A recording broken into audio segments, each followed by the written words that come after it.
BJP সহ কংগ্রেস এবং CPIM এর প্রার্থীর নাম ঘোষণা না হলেও ভোট প্রচারে 1 ইঞ্চি জমি ছাড়তে চান না 5 নম্বর রায়গঞ্জ লোকসভা কেন্দ্রের তৃণমূল প্রার্থী কৃষ্ণ কল্যাণী। গত 10ই মার্চ ব্রিগেডের জনগর্জন সভা মঞ্চ থেকে রাজ্যের 42 আসনের মধ্যে রায়গঞ্জ লোকসভা কেন্দ্রের তৃণমূল প্রার্থীর নাম ঘোষণা করেছিলেন তৃণমূল কংগ্রেসের সর্বভারতীয় সাধারণ সম্পাদক অভিষেক বন্দ্যোপাধ্যায়। কলকাতা থেকে ফিরতে দলীয় কর্মীদের সাথে নিয়ে সকাল থেকে রাত পর্যন্ত ভোট প্রচার চালাচ্ছেন তৃণমূল প্রার্থী কৃষ্ণ কল্যাণী। মঙ্গলবার হেমতাবাদ বিধানসভা এলাকায় ভোট প্রচারে নামেন কৃষ্ণ কল্যাণী। স্থানীয় বিধায়ক তথা রাজ্য শিক্ষা দপ্তরের রাষ্ট্রমন্ত্রী সত্যজিৎ বর্মনকে সাথে নিয়ে এদিন প্রথমে তিনি হেমতাবাদ থানা আদি কালী মন্দিরে পুজো দেন, এরপর দলীয় কর্মীদের সাথে পদযাত্রা করেন। আবার কোথাও কোথাও ছোট ছোট পথসভাও করে তৃণমূলের প্রার্থী কৃষ্ণ কল্যাণী।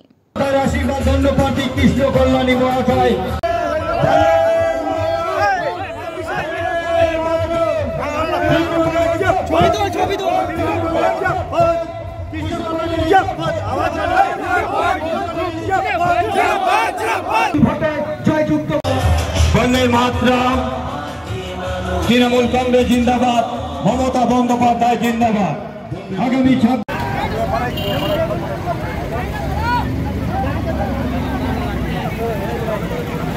আজকে হেমতাবাদে আমি আমাদের অধিকার যাত্রা চালু করলাম।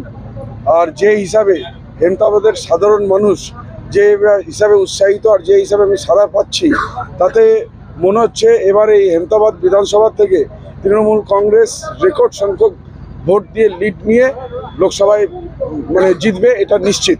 নির্বাচনের দিন ঘোষণা হয়ে গেছে, অন্যরা প্রার্থী দিতে পারেনি, কি বলবেন? দেখুন, তৃণমূল কংগ্রেস সারা বছর বুথ স্তরে কাজ করে।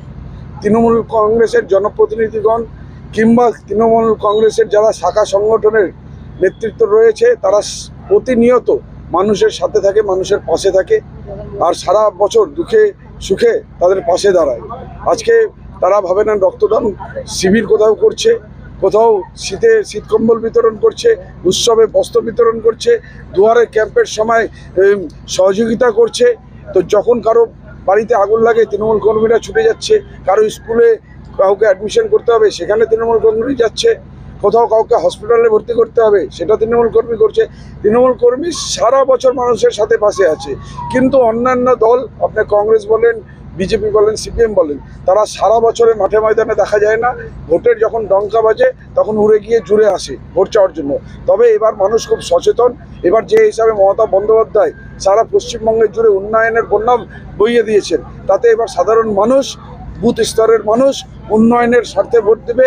এখানে কোনো ধর্ম সাম্প্রদায়িকতায় কেউ প্রলোভিত হবে না। মানুষ এবার বুঝে গেছে, পশ্চিমবঙ্গে যদি একমাত্র দল কেউ যদি উন্নয়ন করতে পারে তৃণমূল কংগ্রেস। পশ্চিমবঙ্গে একমাত্র দল যে এনআরসিকে রুখে দাঁড়াতে পারে, যে সিএকে আটকে দিতে পারে, তার নাম হচ্ছে আমাদের নেত্রী মমতা বন্দ্যোপাধ্যায়। আর আজকে পুরো পশ্চিমবঙ্গে মমতা বন্দ্যোপাধ্যায় আর তৃণমূল কংগ্রেসের ঝড় উঠছে। এই ঝড়ে বিজেপি বলুন, কংগ্রেস বলুন, সিপিএম বলুন, সাফ হয়ে যাবে। 42টা আসনে তৃণমূল কংগ্রেস জয়ী যাবে।